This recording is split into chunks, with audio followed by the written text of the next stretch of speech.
ஒரு ஒத்த கையுடைய மனுஷன் மல்யுத்த போட்டியில கலந்துக்கணும்னு ஆசைப்படுறான். அதனால ட்ரைனிங் எடுக்கிறதுக்காக ஒரு மாஸ்டர் கிட்ட போறான். அந்த மாஸ்டர் அவனுக்கு 6 மாசம் ஒரே ஒரு யுக்தியை மட்டும்தான் சொல்லிக் கொடுக்கிறார். வேற எதையுமே சொல்லித் தரல. இவனும் போய் கேட்டு கேட்டு பார்க்குறான். நீ இதை மட்டும் கற்றுக்கிட்டா போதும்னு சொல்லிடுறார். மல்யுத்த போட்டி ஆரம்பமாகிறது.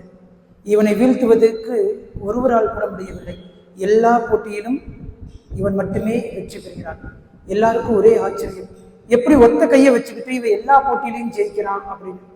இவனுக்கு கூட சந்தேகம் இருந்துச்சு.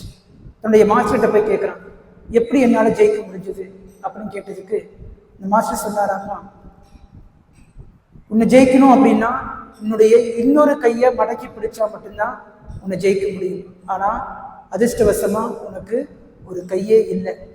அதனால உன்னை ஜெயிக்கிறதுக்கு முடியவே முடியாது. அதனால தான் உனக்கு இந்த ஒரு யுக்தியை மட்டும் சொல்லிக் கொடுத்த, வேற எதையுமே உனக்கு சொல்லிக் கொடுக்கல என்று சொன்னாராம். இயேசுவில் பிரியமான சகோதர சகோதரிகளே, இன்றைய நாளிலே இறைவார்த்தை வழிபாட்டிலே ஆண்டவராகிய இயேசு கிறிஸ்துவிடம் தான் அனுப்பிய 72 சீடர்களும் மீண்டுமாக பணி வாழ்க்கையை முடிந்து ஒரு புதிய அனுபவத்தை பெற்று திரும்பி வருகிறார்கள். அவர்கள் எல்லாருக்குமே மனதில் இருக்கக்கூடியது ஒன்றே ஒன்றுதான். இதுவரைக்கும் இயேசு சொன்னதையெல்லாம் காது கொடுத்து கேட்டார்கள், இயேசு செய்ததையெல்லாம் கண்ணார பார்த்தார்கள்.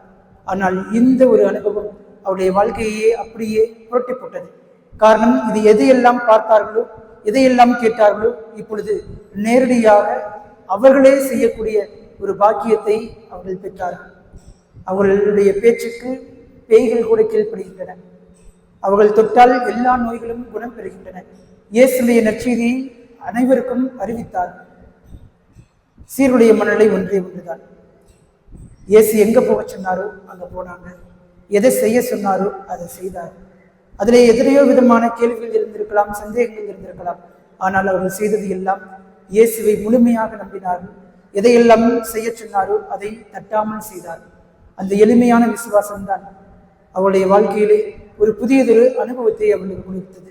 அவருடைய மனதிலே எந்த விதமான எதிர்பார்ப்பும் கிடையாது. இயேசு சொல்வதற்கு முற்றிலுமாக கீழ்ப்படிந்தார்கள். இயேசுவை முழுமையாக நம்பினார்கள். எனவே தங்களுடைய வாழ்க்கையிலே எதிர்பார்ப்புகளை தாண்டி மகிழ்ச்சியை மட்டும்தான் அவர்கள் அனுபவித்தார்கள். பிரியமான சகோதர சகோதரிகளே, இன்றைய நாளிலும் அப்படிப்பட்ட ஒரு மகிழ்ச்சியை அனுபவிக்கத்தான் உங்களையும் என்னையும் ஆண்டவர் அழைக்கின்றார். எதிர்பார்ப்புகளோடு நீங்களும் நானும் வாழும் பொழுது தாங்க முடியாத துன்பங்களையும் சுமக்க முடியாத பாரங்களையும் சந்திக்க நேரிடுகிறது. ஒருவேளை ஆண்டவராகிய இயேசு கிறிஸ்துவை முழுமையாக நீங்களும் நானும் நம்பினால் எந்த விதமான எதிர்பார்ப்புகளும் இல்லாமல் முழுமையான மகிழ்ச்சியை நீங்களும் நானும் அனுபவிக்க முடியும். இந்த ஒத்த கையுடையவன் எவ்வாறு தன்னுடைய மாஸ்டர் சொன்னதை முழுமையாக நம்பி அதை மட்டுமே பயிற்சி எடுத்து வெற்றியை கண்டானோ, அதே போல நாமும் நம்முடைய வாழ்க்கையிலே இயேசுவை முழுமையாக நம்பவும் மகிழ்ச்சியை நமதாக்கிக் கொள்வோம்.